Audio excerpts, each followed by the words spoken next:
especial para ello. Sin más dilaciones, como se diría, yo os invito a que abráis vuestra Biblia por la primera carta de Pablo a los Corintios, donde la semana pasada nos quedamos, ¿verdad?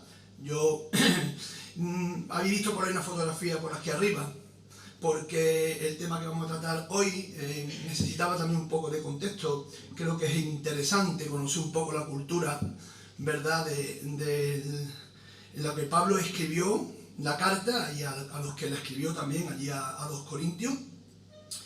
Sabéis que aunque el imperio romano conquistó Grecia, o todo lo que fue el imperio griego, aún en la moralidad y en lo cultural todavía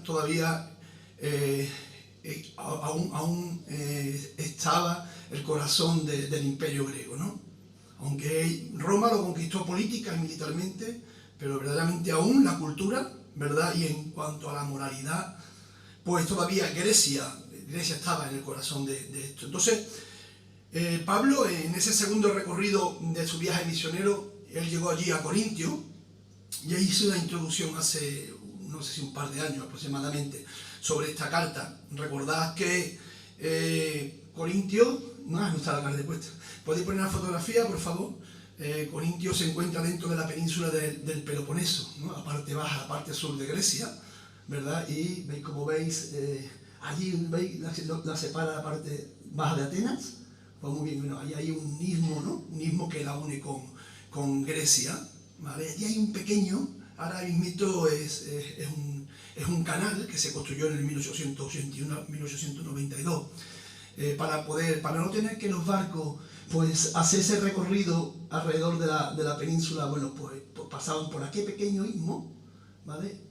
Se hizo aquel pequeño orificio para que pasasen los barcos y no tuviesen que hacer un recorrido de 400 kilómetros. Entonces, Corintio se encuentra entre un puerto y otro, justamente ahí, como veis, en la península del Peloponeso. Y había dos puertos. En el puerto de oeste, pues descargaban los barcos y los descargaban en carro, los descargaban en diferentes formas, y lo que hacían es que los transportaban hasta el otro puerto de Cencrea. ¿Para qué? Para después embarcarlo en otro barco. Así no tienen que hacer ese recorrido, porque además en tiempos con estos barcos pues era también muy peligroso navegar. Pero hay un pequeño canal, de unos 6 kilómetros y pico, con unos 21 metros, extraordinario, 21 metros de distancia, y por ahí pasan grandes buques, que es súper interesante. Pasan casi rozando, verdaderamente es una obra de arte, ve cómo pasan por ahí los buques, para no hacer ese recorrido tan extenso de 400 kilómetros.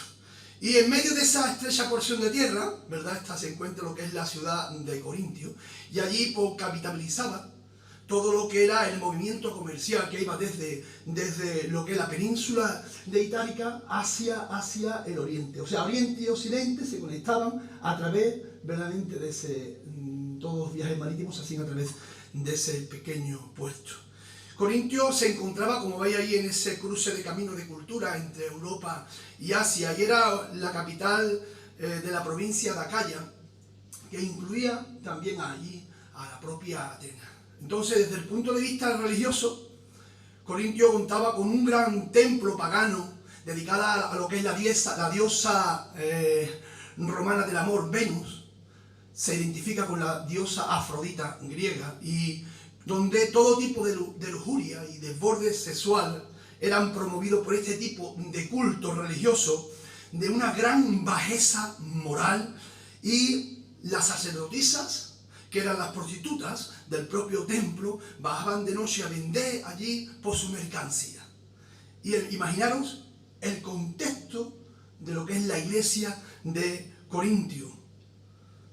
Como toda ciudad griega, había un gran importante movimiento cultural, aunque en este momento era romano, ¿verdad? Pero había un gran importante movimiento cultural. Ahí se celebraba también los Juegos Ísmicos, que competían con los Juegos Olímpicos de Olimpia. Entonces vemos allí que esto, unido a la cultura, ¿verdad?, a ese cruce de camino, cruces de cultura, Occidente y Oriente, las relaciones sexuales a través de la propia religión, los propios Juegos Olímpicos que promovían lo que es la desnudez, ¿verdad? Y la misma vida portuaria de los marineros que llegaban. Bueno, pues esto formaba un poco lo que es la parte de la naturaleza, del ADN de los ciudadanos de Corinto. Entonces, desde Éfeso, unos 400 kilómetros, si observáis, unos 400 kilómetros ya aquí en Asia, ¿veis? Unos 400 kilómetros, pues ahí Pablo escribe esta carta, la carta a los Corintios. La carta a los Corintios. Y entonces, entre Pablo y la iglesia de Corinto había muy buena relación. Y Pablo decide escribir esta carta. Parece que escribe 3 cartas, tenemos 2 físicamente, la tercera no se encuentra porque Dios nos ha querido así. Entonces tenemos las 2 cartas, la primera y la segunda a los Corintios. Pero era una ciudad era cosmopolita, una gran ciudad, era la 4ª ciudad con más residencia del imperio. Entonces, no olvidemos que la iglesia de Corintios está compuesta por personas que llegan de este enclave cultural. Es muy importante, ¿vale? Es muy importante que entendamos que en la sociedad que nos rodea, cuando nosotros salimos a compartir el evangelio con las personas que nos rodean, las personas que van a venir al local de culto, que han escuchado el evangelio, que se van a convertir, son las personas que nos rodean, las personas que viven en un mundo, ¿verdad?, que es el que nos toca. Yo vengo del mundo, hasta que llego a Cristo, me convierto y soy una nueva persona, pero mi vida anteriormente era una vida mundana, una vida del mundo. Entonces, vemos que esta iglesia pues, está compuesta de personas que han sido rescatadas de esa cultura y de esta sociedad. Y esto es muy importante tenerlo siempre en mente. Entonces, hay, hermano, siempre una lucha, ¿verdad?, constante dentro del creyente, esa lucha entre la carne y el espíritu, ¿verdad? Porque personas que vivimos en este mundo que está en caos y llegamos aquí a la iglesia y venimos con un desorden. Todos hemos venido con cierto desorden. ¿O hay aquí alguien que no haya tenido un desorden antes de ser cristiano? Bueno, a veces los chicos que crecen, ¿no? Pero hasta que no conocen a Cristo todavía hay un desorden espiritual, ¿verdad? Pero, entonces, una cosa muy interesante también que debemos de conocer de este imperio romano es que existían diferentes tipos de relaciones entre un hombre y una mujer a los cuales se le podía decir un tipo de matrimonio. Había un tipo de matrimonio que se llamaba un contubernio, que no es más que la relación entre 2 esclavos. Sabéis que los esclavos no tenían ningún valor, y apareaban los esclavos como si los esclavos fuesen animales para sacar esclavitos más fuertes. Y esto formaba parte de la cultura de Corintios, y esto formaba parte de las personas que también llegaban a la iglesia. Inclusive también este tipo de relación se tenía el esclavo con la ama, o el amo con la esclava, pero no había nada, absolutamente nada legal que los unía, porque no había ningún tipo de derecho, ¿verdad? Entonces era una unión que era legal, pero no había ningún tipo de reconocimiento como tal unión, porque no había una capacidad jurídica, ¿verdad?, para ese matrimonio. Después había otro tipo de relación un poco más larga, que le llamaban usus, y este tipo de matrimonio era un matrimonio en el cual ya había una seriedad. Si el primer matrimonio tiene que ver con relación sexual, esto lo tenemos en nuestra sociedad, no creo que nos tengamos que ir más lejos, ¿verdad? 2 personas que se encuentran en una discoteca, tienen una relación y ya se olvidan.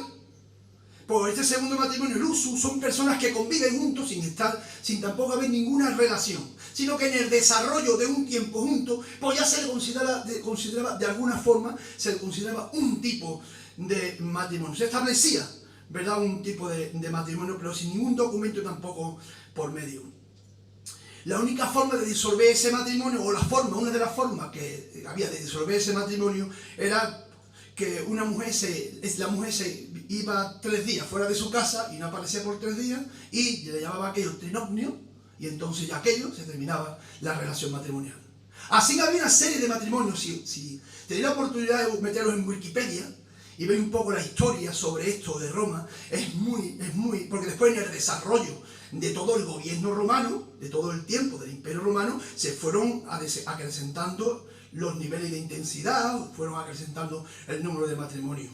Pero había también otro tipo de matrimonio que se llamaba cointio, que eran el arreglo que hacían los padres. ¿Os acordáis de esto? Que eso lo vemos en algunas películas, ¿verdad? Arreglaban a los padres, ¿no? Donde de alguna forma se le daba una especie de dote a los padres, una contraposición, donde la niña, en este caso, ¿verdad?, era casi como vendida al padre. Y en ocasiones también la venta hacía que de alguna forma la familia pudiese acomodarse un poco o pudiese tirar para adelante. Pero en las clases altas sociales ya existía otro tipo de matrimonio que se llamaba confarreatio. Y este tipo de unión es lo que podemos llamar más un matrimonio al tipo de Occidente de los que podemos celebrar hoy día. Y en su mayoría, como digo, se trataba de clase alta, una boda ya con celebración, donde hermano, la tarta, el anillo, etcétera, etcétera. Como nosotros más o menos. De aquí tomó la Iglesia Católica, ¿verdad? Parece el modo operandi a la hora de hacer y de celebrar sus matrimonios, y después también pasó al protestantismo. Pero, debido a tantos tipos de uniones y tan diferentes formas de entender ese matrimonio, hermano, pues los divorcios, las separaciones formaban parte de la vida de la sociedad de Corinto. Séneca, ese gran filósofo, ¿verdad? Me escucha mucho hablar de Séneca. Él es hermano de Galium. Galium lo encontramos en el capítulo 18, el procónsul de Acadia, capítulo 18 del libro de Hechos de los Apóstoles. Cordobés, por cierto, andaluz. Y vemos cómo el propio Séneca decía, la gente se casaban para divorciarse y se divorciaban para casarse. Si veis un poco los libros de historia, algunos comentaristas como Matthew Henry, como William Bartlett, veis cómo nos habla de personas que se casaban 25 o 28 veces. Verdaderamente había un desastre, era un caos, porque bueno, la sociedad empujaba a ello, y esta sociedad del primer siglo en el tiempo de romano. Entonces, esta era, hermano, el nivel de compromiso familiar, el nivel de moralidad en la cultura. Si ya quieres puedes quitar la foto nada más que era para dar un poco geográficamente y entendieseis un poco el contexto. Y este era, hermano, un poco el nivel de moralidad en la cultura del primer siglo, en donde el Evangelio llega. El Evangelio fue el que le dio la moralidad al imperio. Y esta era la sociedad que cubría la iglesia de Corinto. Entonces, estando Pablo allí en Éfeso, como hemos visto ahí, a 400 kilómetros de Corinto, ¿verdad?, le llegan unos hermanos, dice esta misma carta en los últimos capítulos, nos dice que llegó un tal Estéfana, un tal Fortunato y un tal Acaico, y ellos pues comentaron a Pablo la situación por la que estaba pasando los corintios, la iglesia de Corintios.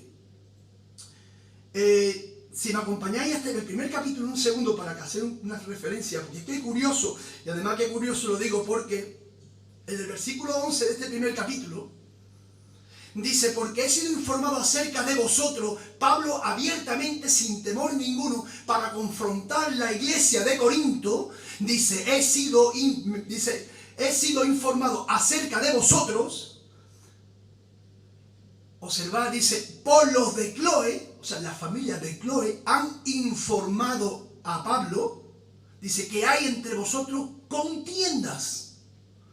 O sea, la familia de Cloé no se esconde, ¿verdad? Ni Pablo tampoco tiene que dejar de mencionar a la familia, ¿verdad? Porque ellos han informado a Pablo de que hay contienda. Y lo dicen públicamente, sin temor ninguno. El apóstol Pablo no dice, me han dicho o me han susurrado, mira, quiero que lo sepáis, pero no se lo digáis a nadie. No, el apóstol deja claro que desea, hermano, acabar con toda murmuración y dice, mira, me han informado los de Cloé. Y los de Cloé están ahí para dar la cara. Los de Cloé no se esconden, Los de Cloé no van murmurando. Los de Cloé, le dice Pablo, hay un problema entre hermanos. Muy posiblemente los de Cloé ya hubiesen confrontado a estos hermanos.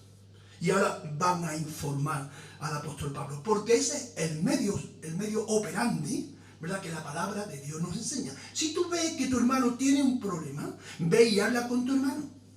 Y estando con él, pues mira, soluciona ese problema. Y si no eres capaz de solucionar el problema, busca a un par de personas maduras, no tus amigos, maduras, y confrontar el problema. Y seguí ese capítulo 18 del libro de Mateo para que se resuelva el problema. Cuando amamos a la iglesia, hermano, por lo cual Cristo murió, a mí se me han caído los lagrimones cuando tú has presentado la ilustración. De verdad, David, gracias por la ilustración de esta mañana. Hermano, Cristo principalmente murió para perdonarnos. ¿Qué trabajo nos cuesta a nosotros perdonar? Hermano, principalmente el Padre pone al Hijo lo que ni tú ni yo haríamos con nuestros hijos. Y lo pone. Y ahora el ser humano, que Cristo hubiese pensado nada más fulminarlo, y fulminó como el ángel de Jehová en el Antiguo Testamento, a veces cientos de miles de personas murieron solamente con el pensamiento de la sentencia de Dios y el juicio de Dios. Simplemente con eso. Y él va y entrega a su hijo. Y el hijo dice, mira aquí, yo voy, papá. Y se deja. Yo me pongo a pensar en esos que clavaron los pies y las manos. Si supiesen a quién está clavando los pies y las manos, por favor. Pero yo no he podido evitar caerse en dos lagrimones con la ilustración que ha hecho David. ¿Qué trabajo nos cuesta perdonar? ¿Qué trabajito? Cuando nos pareceríamos también tanto a Cristo, nada más que con el perdón. Pero vemos cómo, ¿verdad?, los de Cloé dan la cara. Y me gustaría pasar el propósito, hermano, o la explicación del propósito de este tiempo de compartir la palabra con vosotros. En el desarrollo de la carta, Pablo va a dar diferentes respuestas a cada una de las preguntas que le han llegado a través de esta persona o a través de una carta. Mira, un segundo. Mirad el capítulo 8, por favor. Capítulo 8, versículo 1. De forma rápida, porque no quiero observar. Versículo 1 de este capítulo 8. En cuanto a los sacrificados a los ídolos, o sea, esta es una respuesta de Pablo a la pregunta sobre qué hacer con relación a problemas de conciencia, que era para muchos el comer la carne sacrificada a los ídolos. Y si observamos, tenemos la respuesta de Pablo, pero lo que no tenemos es la pregunta que se le ha hecho. Porque esa carta o esas preguntas, ¿verdad?, no están recogidas.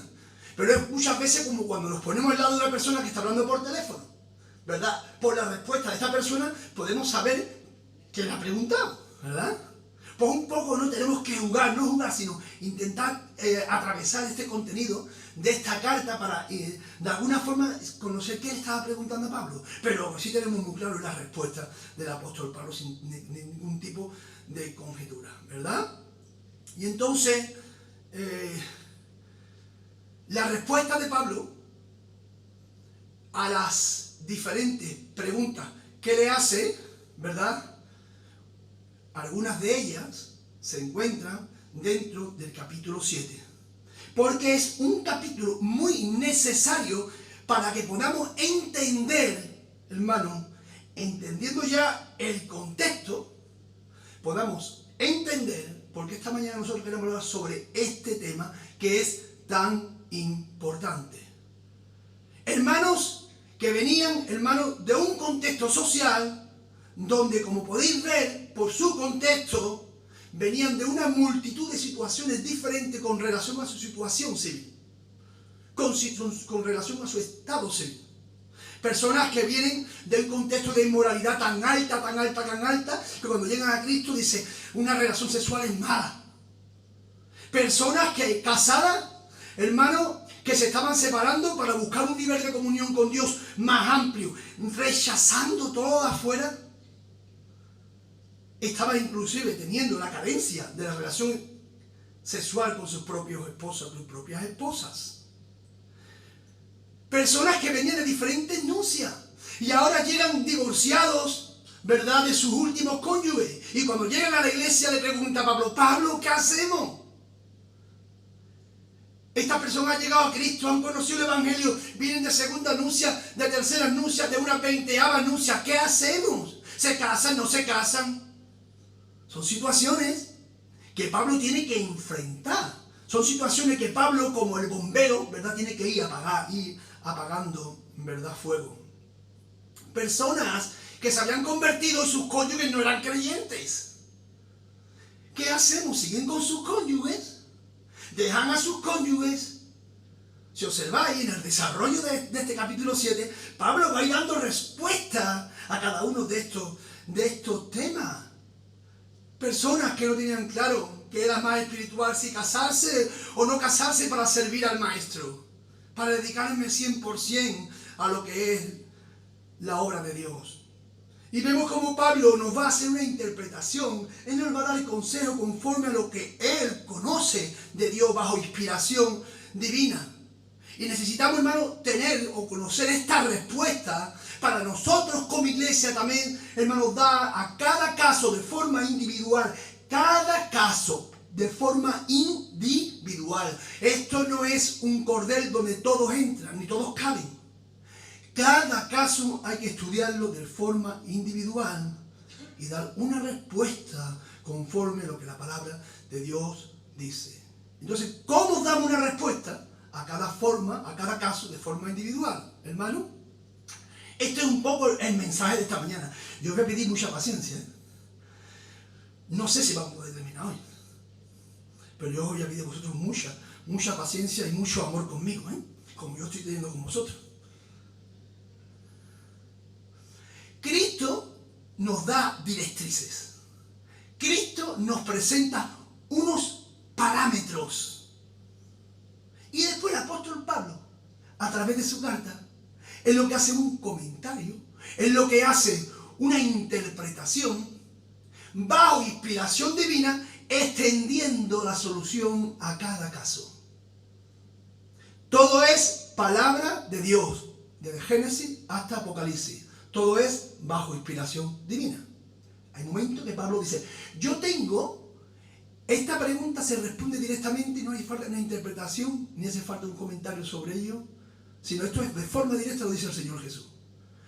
Pero esta forma hay que tratarla. ¿Por qué? Porque Él hace un comentario, o lo que hace es una interpretación para poder dar respuesta. Pero todo es palabra de Dios. Y a la iglesia llegan personas de la sociedad que nos rodea, cada uno en una situación diferente, y se convierten, hermano, y comienza a andar con el Señor. Y ellos se preguntan si mi situación actual y con todo lo que traigo, con todo mi bagaje, antes de conocer al Señor, ¿qué hago? ¿Me puedo casar? ¿Me tengo que separar? ¿Tengo que continuar como estoy? ¿Verdad? Hermano, un poco es interesante, ¿verdad? ¿A qué es interesante? Es un tema muy, muy interesante. Pero este es el tema de esta mañana con la ayuda del Señor. Entonces, como digo, no se puede ni medir ni valorar todos los casos con una sola medida, sino cada situación de forma particular. Por ello, hermano, ¿verdad? Cada caso que se nos presenta, pues lo estudiamos minuciosamente. El consejo de ancianos, cuando se presentan casos, como ya esto es lo que, hermano, esto es lo que nos va a tocar vivir, nos lo está tocando vivir hace unos años. Muchos de los chiquillos que están en la escuela dominical ahora son de familias en esta situación. Muchos de los chicos que están en la escuela dominical, ¿entendéis? Hay un ideal divino. Ese es el ideal que tenemos que seguir. Ese es el ideal que tenemos que buscar. Pero cuando llegan, se convierten, hay que dar una solución bíblica a ese ideal. O sea, a esa situación. Para ello me gustaría que en este tercer punto vamos a definir algunos términos. Porque en la definición de los términos vamos a encontrar muchas respuestas. Mirad, por favor, a la luz de la palabra de Dios y a la luz de la Escritura, acompañadme al versículo 9 de esta carta, capítulo 7, versículo 9, por favor. capítulo 7, versículo 9. Porque es necesario entender algunos conceptos y entender cada término, ¿verdad?, a la luz de la palabra de Dios. Primero dice, versículo 9. Pero si no tienes don de continencia, cásense. Pues mejor es casarse que estarse quemando. El verbo cásense en griego es gameo. Gameo. Del sustantivo o del nombre casado, gamos. Según, ¿verdad?, cómo lo quieras. Pero el sustantivo o el verbo. Hablamos de cásense es el verbo, ¿verdad? Y el sustantivo gamos, casados.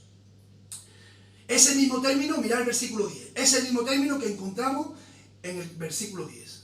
Pero a los que están unidos en matrimonio es a los que están casados, literalmente. Es gamao o gameo. ¿Vale? Directamente, ese mismo término, unido al matrimonio como cásense. Uno está en un verbo y el otro es el sustantivo. Casado. Dice, no yo, sino el Señor. Que la mujer no se separe del marido. Entonces vemos que tenemos por un lado el término gameo, que es casados, ¿vale? Después, mira el versículo 8. Digo pues a los solteros y a las viudas, que bueno les fuere quedarse como yo. Consejo de Pablo, ¿vale? Vemos viuda. Bueno, viuda en griego es quera. Creo que aquí no hay ningún tipo de inconveniente. Una mujer a la que se ha muerto el marido. Por tanto, esta mujer ya queda libre para casarse con tal que sea en el Señor, dice el versículo 39 de este mismo capítulo. Y en Romanos 7 también nos habla de esa libertad para cuando una persona se queda viuda. Entonces tenemos ya viuda y casado. Pero en ese mismo versículo tenemos también un término que dice a los solteros. Soltero. Y aquí el término en griego es hagamos. En castellano, no casados. Entonces, ahora tenemos viudas, solteros, en este caso, no casados, ¿vale? Y casados. Una persona que está libre en ese momento de cónyuge. Un no casado. Por deducción, vemos que las viudas, ¿verdad?, y los no casados son dos tipos de situaciones diferentes, pero que ambos no tienen una ligadura con una persona. Vamos un poco más adelante. Mira el versículo 27. En cuanto a las vírgenes, versículo 25, disculpad, 7:25. En cuanto a las vírgenes, no tengo mandamiento del Señor, mas doy mi parecer, como quien ha alcanzado misericordia del Señor para ser fiel. Vírgenes. En griego es parteno. Y se utiliza tanto como para el hombre como para la mujer. En Apocalipsis 14:4 lo tenéis también hablando de aquellos, ¿verdad?, que han sido escogidos por Dios, que son vírgenes. Por tanto, son personas que no han tenido una relación o no se han casado. Vírgenes, parteno. Vamos al 27 y al 28, por favor. 27 y 28. Pablo dice, ¿estás ligada a mujer? No procures soltarte. ¿Estás libre de mujer? No procures casarte. Mas también si te casas, no pecas. Y si la doncella se casa, no peca. Pero los tales tendrán aflicción de la carne y yo lo quisiera evitar. Pablo habla de dos tipos de personas. Aquí lo tenéis. Los que están libres de mujer, los que están desatados, los que tienen libre las cuerdas, eso es lo que significa. Pero, hermanos, no son vírgenes. Los libres de mujer. Y en el mismo versículo después nos habla, o en el próximo versículo, hermanos, si observáis, nos habla de las doncellas. Que no, hermanos, que doncellas son vírgenes, son partenos. No podemos, hermanos, negar claramente, hermanos, los no casados son personas que ahora no están casados, pero no son ni vírgenes, ni son viudos. O sea, es un tercer tipo de personas. Ni son vírgenes, ni son viudos. Y esto de forma clara nos habla de que son personas que ante su estado pasado han sido casados. Y ahora, hermanos, no lo están. Los que nosotros, en nuestro término legal, llamamos divorciados. Por tanto, Está claro que tenemos, hermanos, personas viudas que antes estuvieron casadas, solteros, que son no casados en la actualidad, ¿verdad? Que estos los que están libres de mujer, los llamados divorciados, y los partenos, que son vírgenes, que nunca han estado casados. Y también los casados, ¿verdad? Que ahora están casados. Tenemos un camado.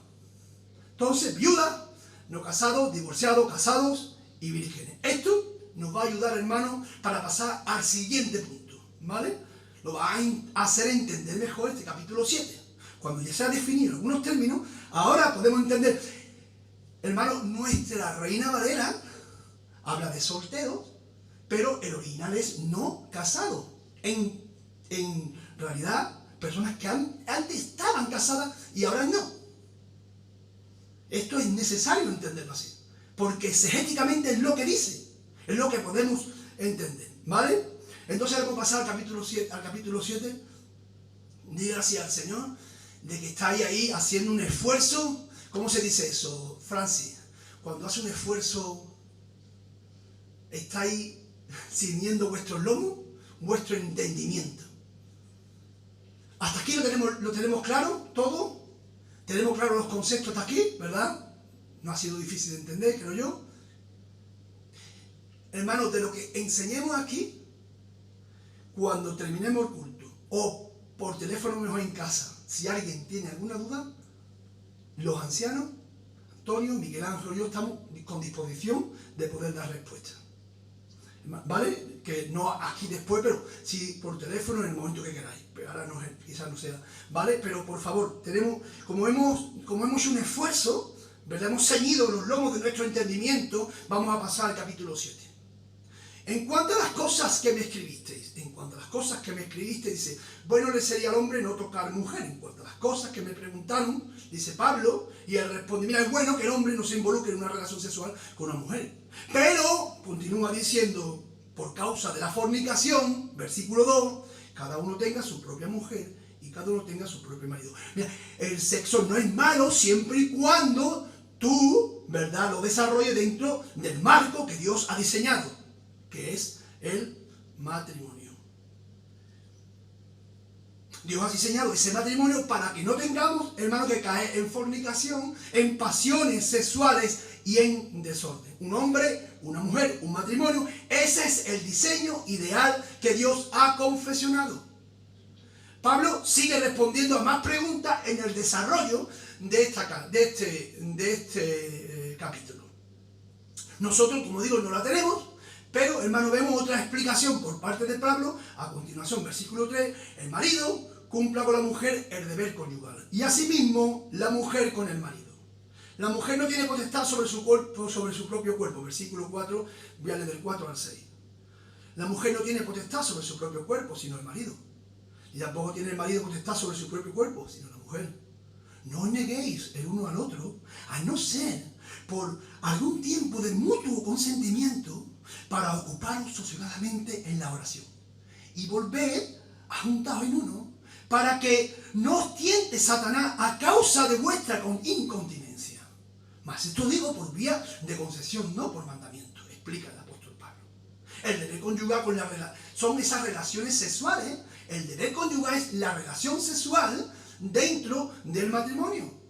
Y es una responsabilidad por parte de los cónyuges, ¿verdad?, entregar al otro cónyuge nuestro cuerpo, y tenemos que asumir esa responsabilidad como la otra parte, ¿verdad?, de la unión matrimonial. Es la mujer de mi pacto, yo soy el hombre para ella. Cuando uno se casa, hay deberes que no se pueden pasar por alto, hermano, por salud en la misma relación. Pero esto, cuando uno se casa, antes del matrimonio, el sexo es un libro blanco. Cuando uno se casa, el cónyuge tiene potestad sobre el cuerpo del otro, y sería una negligencia evitar esas relaciones matrimoniales. Y es muy posible que el apóstol Pablo esté dando esta respuesta porque lo había. Que viniendo de este mundo, con todas las relaciones que han vivido, Muchos dirían, yo prefiero vivir una vida íntegra, orando, buscando al Señor. Cuando viene uno asqueado, no sé si es tu caso, pero en otros casos, a mí me gustaban mucho los cubatas. Antes de convertirme me gustaban mucho los cubatas. Y Dios me ha dado una capacidad. Yo los asqueo. Yo huelo y me dan asco. De verdad. Muchas personas pueden llegar de un contexto sexual, prostitución, en este caso concubinato, y venir tan alto, ¿verdad? Tanto adulterio, que conoce a Cristo y asquea todo esto. Y es posible que ya se estuviesen dando caso así, ¿no? Entonces, Pablo tiene que decir, mira, que el hombre tiene que tomar de la mujer y la mujer tiene que tomar del hombre. De ninguna manera debéis evitar el entregaros el uno al otro, porque es un deber matrimonial. Pero si lo hacéis, ¿verdad? Si lo hacéis por algún motivo, que sea de forma consensuada, con el consentimiento del otro, para ocuparos sosegadamente, dice el texto, en la oración. Si queréis tomar un tiempo, ¿verdad? Orando por un tema especial que se da, que los matrimonios que están buscando al Señor verdaderamente se da. El marido se va un fin de semana a los Naranjos, se mete en una de las casas de los Naranjos, está un tiempo allá arriba en el monte orando, buscando al Señor. Tiempo prudente. Ojo, solo un tiempo. Dice, después volveos, juntaros en uno para que no os tiente Satanás a causa de vuestra incontinencia. Un poco de tiempo. Porque Satanás se aprovecha, ¿verdad?, a través de la tentación. Y bajo ciertas circunstancias, hermano, es permitido tener ese tiempo de abstinencia consensual dentro del matrimonio. Pero esto es normal y, hermano, ambas partes tienen que ser comprensivos el uno con el otro. Esto debe ser también, como dice Pablo en el versículo 6, un permiso, no un mandamiento. Entonces, en el desarrollo de la carta vamos a continuar. Versículo 7. Quisiera más bien que todos los hombres fuesen como yo. Pablo, muy posiblemente Pablo fuese viudo. Muy posiblemente fuese viudo. Hay una lucha que si soltero que viudo. Posiblemente fuese viudo porque él, al tener capacidad en el Sanedrín, las personas que estaban en el Sanedrín necesitaban ser casados. Pero bueno, esas son las evidencias que podemos nombrar. Pero dice Pablo, quisiera más bien que todos los hombres fuesen como yo, pero cada uno tiene su propio don de Dios. Cada uno tiene su propio don de Dios. Uno la verdad de un modo y otro de otro. Versículo 7, estoy hasta el 9. Versículo 8. Digo pues a los solteros y a las viudas, qué bueno les fuese quedarse como yo. Pablo, ¿verdad? Siempre apuntando a esa soltería, a ese celibato, para tener tiempo con el Señor, para dedicarse a pleno tiempo con el Señor. Continúo. Qué bueno les fuera quedarse con yo.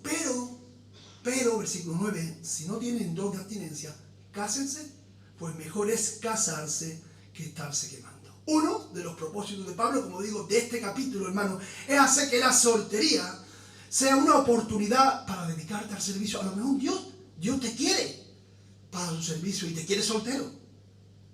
Porque en el matrimonio, hermano, tendremos aflicción. En el matrimonio hay aflicción, es verdad.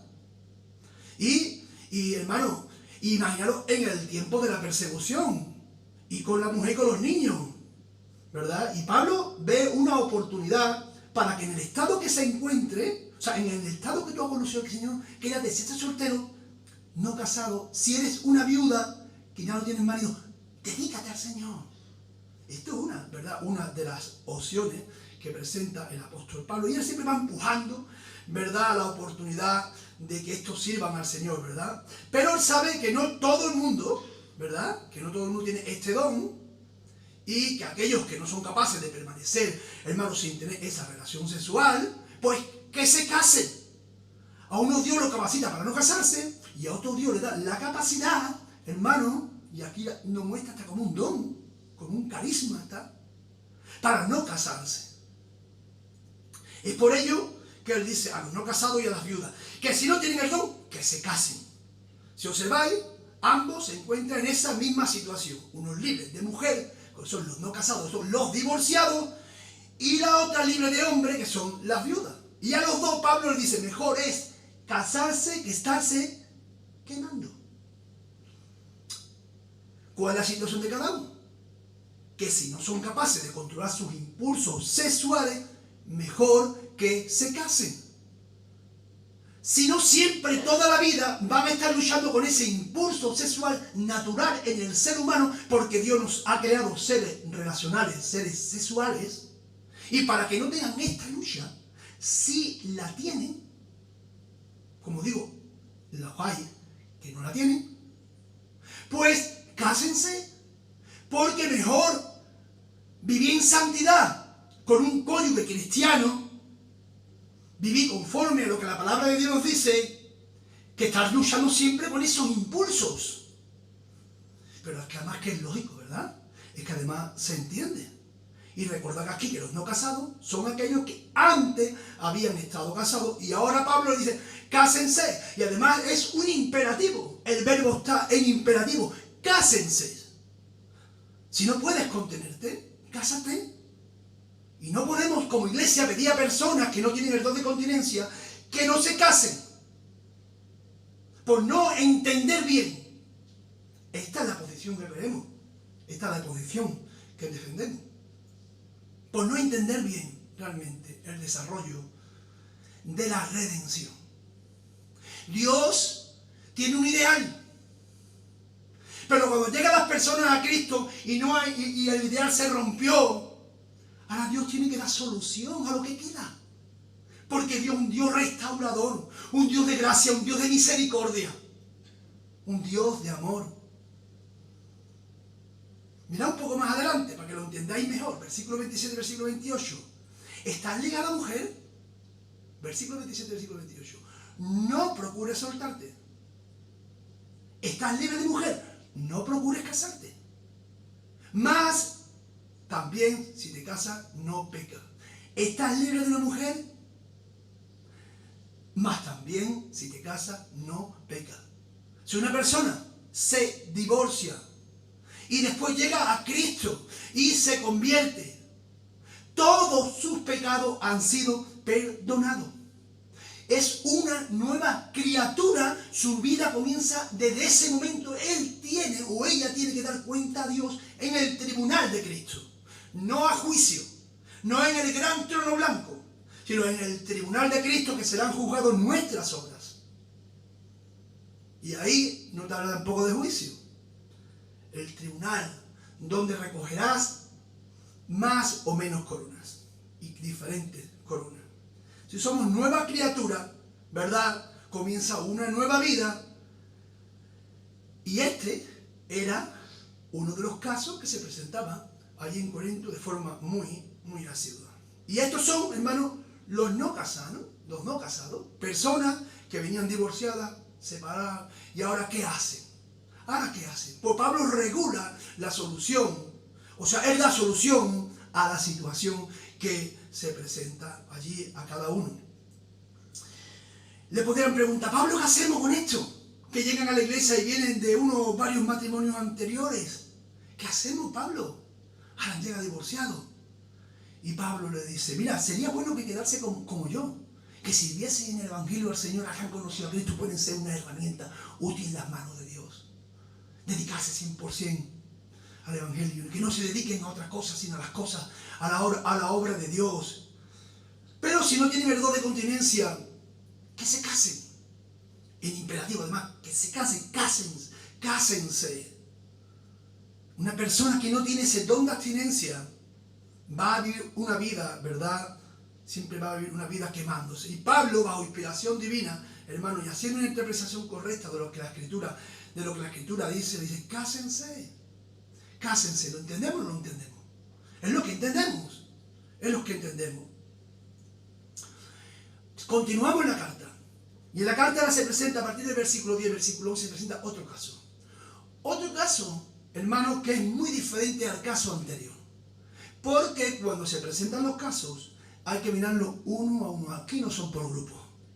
No son, es más, muy raro que encontremos dos casos iguales. De verdad. Es muy curioso. Pero, versículo 10 y versículo 11. Pero los que están unidos en matrimonio, a los que están casados, porque este es el término, gamao, a los que están unidos en matrimonio, mando, dice, no yo, sino el Señor. O sea, de ahí lo tiene claro Pablo, porque tiene alusiones al Antiguo Testamento y a las propias palabras del Señor Jesucristo en su estadía aquí, en el tiempo de su estadía en la carne, en su cuerpo, en su tiempo ministerial. Porque suena hasta feo decir la carne, ¿verdad? Pero bueno, Jesús fue carne, como nosotros somos carne, pero una carne santa. Y hermano dice, pero los que están unidos en matrimonio mando, no yo, sino el Señor, que la mujer no se separe del marido. No divorcio. Y si se divorcia, quédese sin casar. O reconcíliese con su marido y que el marido no abandone a su mujer. Bueno, esto yo creo que está bastante claro. Aquí le está hablando a dos hermanos en la fe, ¿verdad?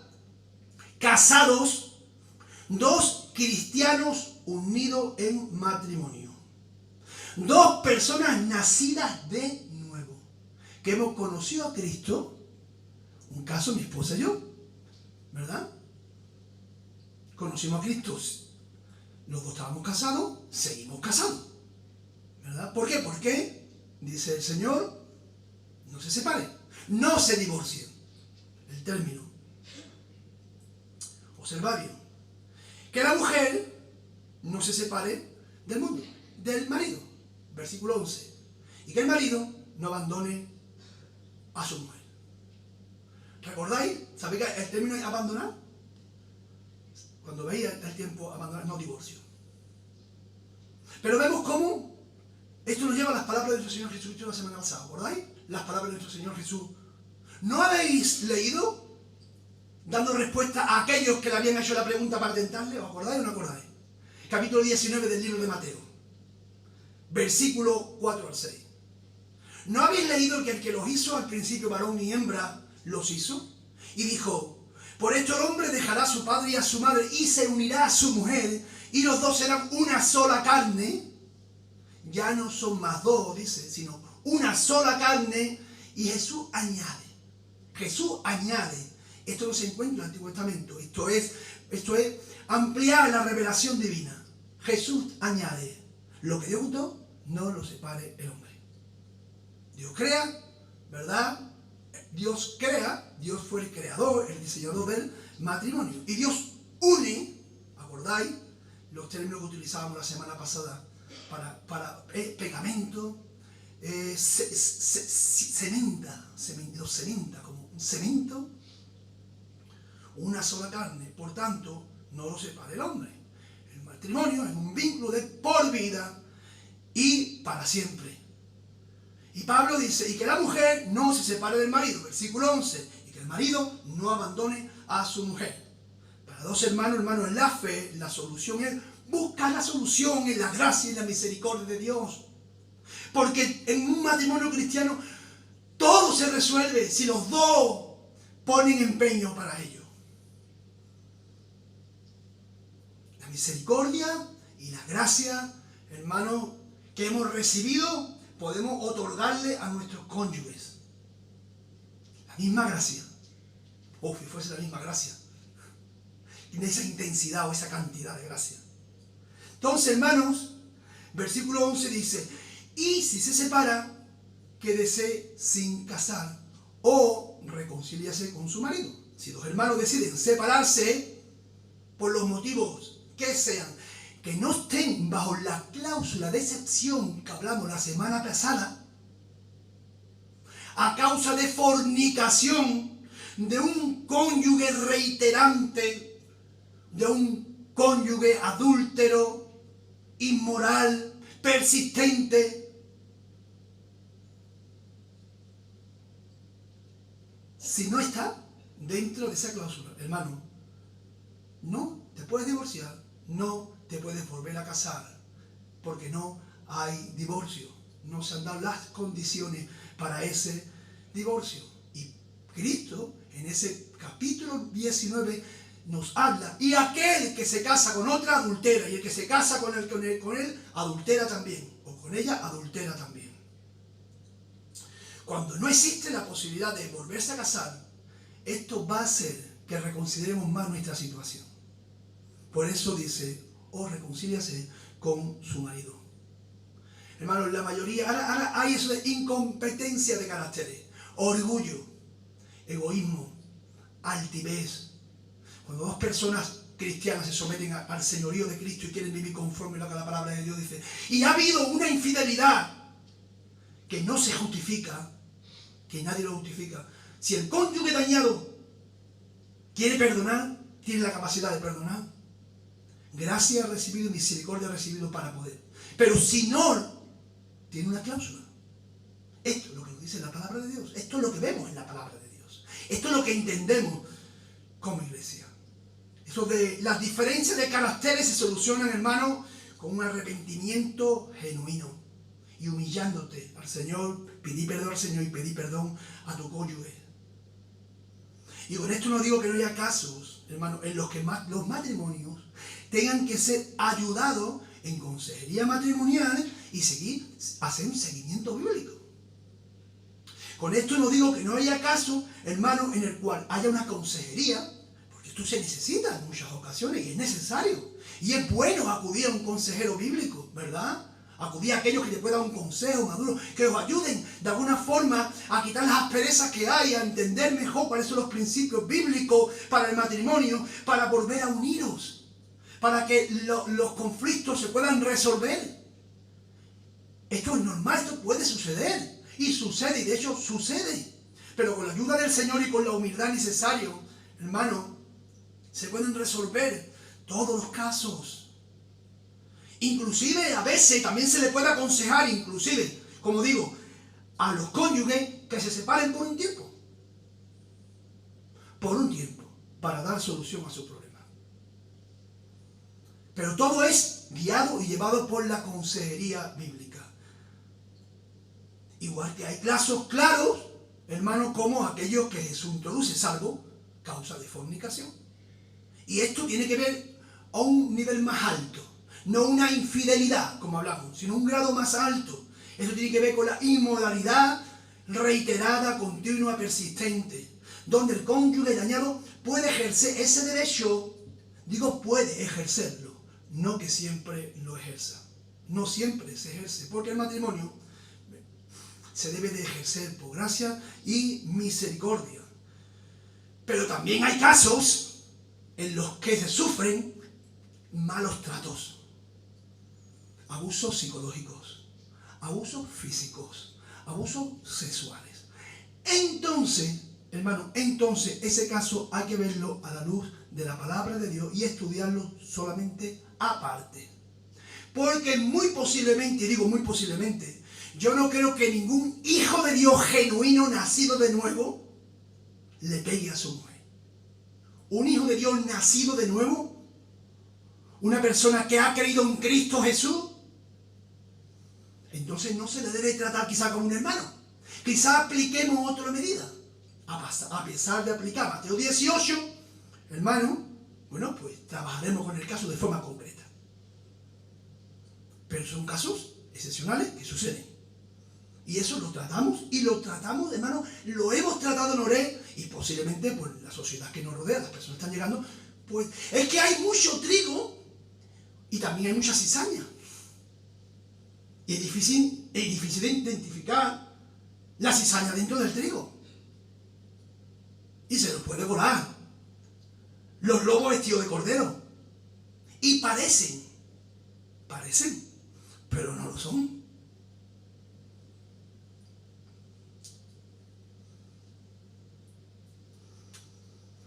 Otra respuesta a la pregunta, versículo 12 al 14. Y a los demás yo digo, no el Señor. Aquí es una interpretación, lo que va a decir Pablo ahora, de lo que es el consejo. Esto sería consejería bíblica, ¿verdad? Eso como tú vas a un consejero, pero aquí, lo bueno del consejero, ¿verdad? Que es un apóstol y que su palabra en ese momento es inspiración divina, aunque él no lo supiese. Y dice, si algún hermano tiene mujer que no sea creyente y ella consiente en vivir con él, no lo abandone. Y si una mujer tiene marido que no sea creyente y él consciente en vivir con ella, no lo abandone. Porque el marido incrédulo es santificado en la mujer y la mujer incrédula en el marido. Pues de otra manera vuestros hijos serían inmundos mientras que ahora son santos. Pablo está diciendo, mira, no tengo un mandato directo del Señor, pero voy a dar ese consejo bíblico conforme a lo que la palabra de Dios dice, y desde ese momento, hermanos, es bajo inspiración divina. Los hermanos que se hayan convertido y sus esposos o sus esposas no se hayan convertido, si los no creyentes consiste en vivir con ellos, no lo abandonen. No divorcio. No divorcio. Porque mira, hermano, mira, tú estás en tu casa.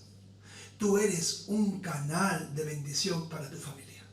Mira, hermano, aquí la santificación tiene que ver con la cobertura espiritual de un hijo o una hija de Dios dentro de la casa. Las bendiciones espirituales y el montón de otras bendiciones materiales también que Dios derrama sobre el creyente hace que el no creyente le llegue, le beneficia. Además, es un canal directo para que ellos puedan escuchar el Evangelio de forma directa por parte de ella. Y como dice Pedro, inclusive por la experiencia, o sea, por la forma de vida de ella, ser una herramienta evangelística para que ellos, o por la forma de vida de ellos, puedan ser una herramienta para que ellas puedan llegar a conocer a Jesucristo. Esa es la santificación. Tus hijos están expuestos constantemente al mensaje del Evangelio. Tu familia es salpicada con las bendiciones que el Señor derrama sobre ti. Tu familia recibe esa influencia espiritual que da la posibilidad de una verdadera conversión. Tu familia está expuesta. Versículo 15. Pero, versículo 15 y versículo 16. Pero, si el incrédulo se separa, sepárese. Pues no está el hermano o la hermana sujeta a servidumbre. En semejante caso, sino que a paz nos llamó Dios. No estáis sujeta a esclavitud. No estáis sujeta a esclavitud, sino que a paz nos llamó Dios. Porque le pregunta, como si tú pudieses hacer que tu marido fuese salvo, o tú pudieses hacer que tu mujer fuese salva. Observa, porque ¿qué sabes tú, mujer, si quizá harás salvo a tu marido? ¿O qué sabes tú, marido, si quizás harás salvo a tu mujer? Pero si tu hermano o tu hermana, para mantener tu matrimonio, tienes que hacer concesiones de tus principios bíblicos, hacer y tomar, gastar, decidir de acuerdo a lo que el mundo dice, para que tu cónyuge continúe contigo, faltando los principios del Evangelio, faltando lo que la palabra de Dios dice, viviendo en pecado, que por sujetar a mi marido, sigo viendo películas pornográficas. Por sujetar a mi marido, voy allí, hago esto, tomo esto. Dios no nos ha llamado a esclavitud porque a libertad hemos sido llamados.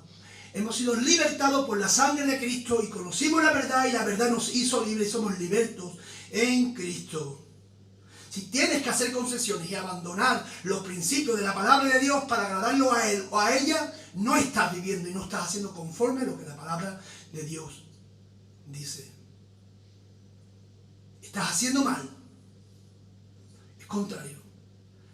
Si tú te mantienes en fe, hermano o hermana, cumpliendo como un hijo de Dios, viviendo como a Dios le agrada, en santidad, tu cónyuge puede ser ganado para Cristo, ¿sí?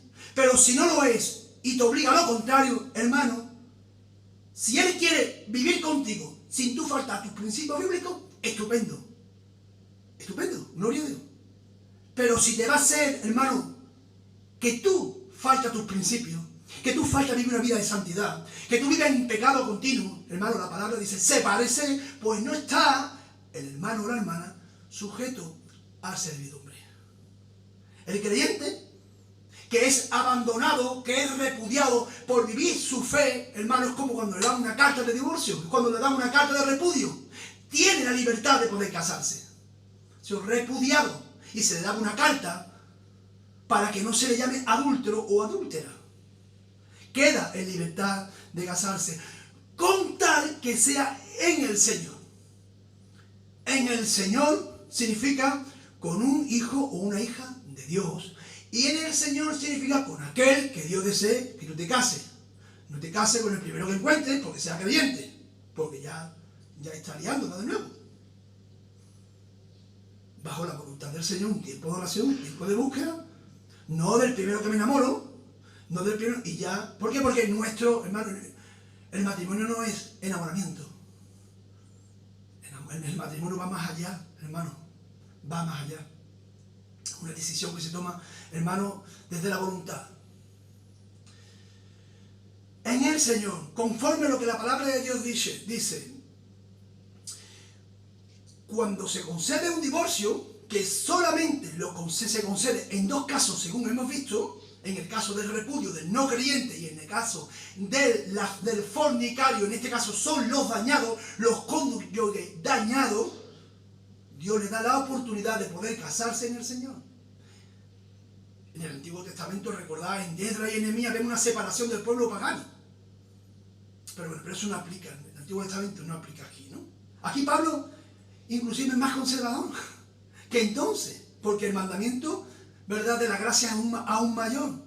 Si la persona consiente vivir contigo, tú vives los principios del Evangelio, pues estupendo, tú puedes ser una herramienta para que él conozca al Señor. Pero si te obliga a transgredir los principios de la palabra de Dios y vive una vida de esclavitud, una vida de pecado, sepárense. La carta de ese repudio, hermano, te da la libertad de poder casarte con que sea en el Señor. No sé cómo lo he hecho, quiero concluir 2 minutos. De verdad, pensaba que eso va a ser mucho más. Los casos que hemos tratado en esta mañana. Hay otros casos, no nos va a dar tiempo tratar otros casos, pero ya lo trataremos más adelante. Además, la semana que viene predica Oscar, me libera de la presión y de la tensión de tener que predicar y nos encomendamos a la labor evangelística, ¿verdad, Javier? Viudas tienen libertad para poder casarse con tal que sea en el Señor, versículo 39. Los no casados, que son divorciados, que llegan a conocer a Cristo, Pablo apela a vivir ese celibato, vivir para servir al Señor y a su obra, sin casarse. Pero, si no tienen el don de continencia, pues hermano, manda a casarse, y además es un imperativo. Mejor vivir en un matrimonio santo que estarse quemando siempre pensando en la impureza sexual. ¿Verdad? A los cónyuges cristianos les manda no separarse. Y si se separan, ¿verdad?, por un tiempo para orar, por algún tema especial, que sea por un poco de tiempo, pero como consigas, pero si decides divorciarte por otro motivo que no sea por esa cláusula, hermano, si te divorcias, estás fuera de la voluntad de Dios. Para Dios no es un divorcio. Y si te casas, estás adulterando.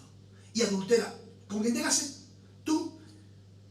Y estás siendo adulterada a tu cónyuge, con quien también tú te has divorciado. Ambos cónyuges y ambos nuevas nupcias. Ahora sí, por un motivo, ¿verdad? Pues, hermano, pues, después de un tiempo, pues, hay una reconciliación. Y en el caso del matrimonio, que uno de ellos no es creyente, si el no creyente la repudia o lo repudia, el otro tiene derecho a volverse a casar con tal que sea en el Señor. Y esta postura, hermano, es la posición que defiende, hermano, la reforma protestante. Lo dije la semana pasada. Grandes teólogos, Juan Calvino, Martín Lutero, Westminster, que es un poco lo que sería el catecismo de la Reforma del siglo XVI, se tardó en escribir 10 años después de 1000 reuniones y recoge estas posiciones que os acabo de nombrar. Y teólogos contemporáneos de nuestra historia que tienen gran peso, no liberales, no libertinos, Miguel Núñez, Suyer Michelin, John MacArthur, personas firmes, personas que son serias. No es una posición libertina, ni liberal. Pensamos que es una posición bíblica. Y en este, hermano, queremos descansar. Si alguien tiene que hacer alguna pregunta, no va a ser aquí, pero por teléfono, por favor, el cuerpo pastoral estamos con disposición de poder atendernos.